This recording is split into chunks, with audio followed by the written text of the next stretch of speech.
Overall তোমার infrastructure আর faculty কেমন লাগছে মেডিকেল কলেজে? ফ্যাকাল্টিরাও সবাই খুব ভালো, প্রফেসররা। ইনফ্রাস্ট্রাকচার যদি বলো তাহলে তো একদম ওয়েস্ট বেঙ্গলের টপ মেডিকেল কলেজ, সবার চয়েস অনুযায়ী। তো how was your overall experience with শিক্ষা? খুব স্মুথলি আমার কাউন্সিলিং প্রসেসটা পুরোটাই শিক্ষা দায়িত্ব নিয়ে কমপ্লিট করে দিচ্ছে। সো কোনো রকম ডকুমেন্ট বানানোর হেডেক থেকে শুরু করে আমাকে সেভাবে আলাদা করে কিছু দিতে হয় না। আমার যে কাউন্সিলিং হয়েছিল, আমাকে পুরো প্রসেস থেকে শুরু করে আমার কোন কলেজ অ্যালট হতে পারে সেইগুলো যেভাবে আমাকে গাইড করা হয়েছিল। গুড আফটারনুন, আমাদের সাথে নীল সরকার আছে। নীল মেডিকেল কলেজ কলকাতায় অ্যালটেড হয়েছে। আমি তোমার থেকে জানতে চাই, how was your overall experience with শিক্ষা? এক্সপিরিয়েন্স বলতে গেলে আমি একদম নিটের কাউন্সিলিংয়ের পরেই এখানে এসেছিলাম, যোগাযোগ করেছিলাম। তারপর শিক্ষাতে কন্ট্যাক্ট করার পর আমার মনে হয়েছে এদেরকে রিলায়েবল একটা ইনস্টিটিউট। তো তারপরে আমি সব কিছুই একবারে কন্ট্যাক্ট চলে দিয়ে দিয়েছিলাম শিক্ষার কাছে।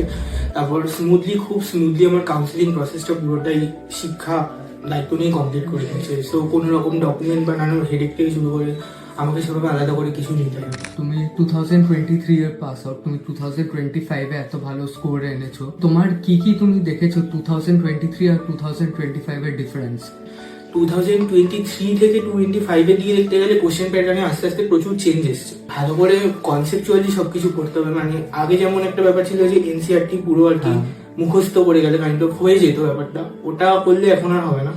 এনসিআরটি কে পড়তে হবে, কিন্তু তার সাথে পুরোটা কনসেপচুয়ালি নলেজ থাকতে হবে যে কি থেকে কি হচ্ছে, সেইভাবে কন্টিনিউ করতে হবে। তোমাকে নিশ্চয়ই ডিফারেন্ট কনসালটেন্সি কন্ট্যাক্ট করেছে হয়তো, but what made you believe in us? Actually আমি কন্ট্যাক্ট করেছিলাম অন্যান্য কনসালটেন্সির সাথে, কিন্তু সেখানে দেখতে গেলে এখানে আমি যখন প্রথমবার আসলাম, আমার যে কাউন্সিলিং হয়েছিল, আমাকে পুরো প্রসেস থেকে শুরু করে আমার কোন কলেজ অ্যালট হতে পারে সেইগুলো যেভাবে আমাকে গাইড করা হয়েছিল, সেটা দেখে আমার এখান থেকে একটা স্যাটিসফ্যাক্টরি ফিডব্যাক পেয়েছিলাম। তারপরেই আমি এখানে জয়েন করি। তারপর তো ইন্টারনাল যে প্রসেস ছিল সেগুলো হয়েছে। রেজাল্ট বেরোনোর সময় থেকে আর এখন তুমি যে ফার্স্ট রাউন্ডে কলেজ পেয়ে গেছিলে, তোমার এন্টায়ার জার্নিটা কেমন ছিল? রেজাল্ট তো আমরা তো কাইন্ড অফ মার্কস তো আগেই জেনে যাই, সেই টাইমে একটু টেনসড ছিলাম, কারণ সবাই জানে এই বছর তো 25-এ তো প্রচন্ড টাফ পেপার হয়েছিল।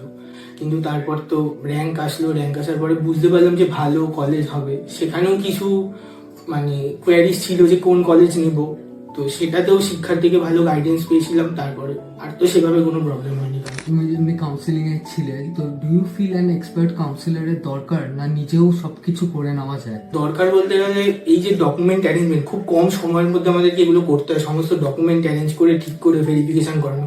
তো আমার মনে হয় সেখানে কোথাও একজন কাউন্সিলরের যদি হেল্প থাকে, কারণ আমরা একবার পরীক্ষায় বসছি, উনি অনেক বেশি এক্সপিরিয়েন্স, তো কাউন্সিলর থাকলে ব্যাপারটা অনেক স্মুথ ইজি হয়ে যায়। আমার ডকুমেন্টস কতটা প্রোগ্রেস হচ্ছে বা কি হচ্ছে সবটাই আমি হোয়াটসঅ্যাপ যে গ্রুপের কথা বললাম ওটার থ্রু আমি আপডেট পেয়ে যেতাম। সো আমার সেরকম একটা আলাদা করে হেডেক নিতে হয়নি, আজকে আমাকে কাউন্সিলিং এ যেতে হবে, তো আমাকে এই ডকুমেন্ট রেডি করতে হবে। আমি জানি যে আমার জিনিসটা রেডি হয়ে আছে, আমি শুধু যাবো, ভেরিফাই করবো, চলে যাবো। তোমার তো ক্লাসে স্টার্ট হয়ে গেছে, তো এখন ওভারঅল তোমার ইনফ্রাস্ট্রাকচার আর ফ্যাকাল্টি কেমন লাগছে মেডিকেল কলেজে? ফ্যাকাল্টিরাও সবাই খুব ভালো, প্রফেসররা। আর ইনফ্রাস্ট্রাকচার যদি বলো তাহলে তো একদম ওয়েস্ট বেঙ্গলের টপ মেডিকেল কলেজ, সবার চয়েস অনুযায়ী। তো একদমই ভালো, স্যাটিসফাইড একদম। Thank you so much.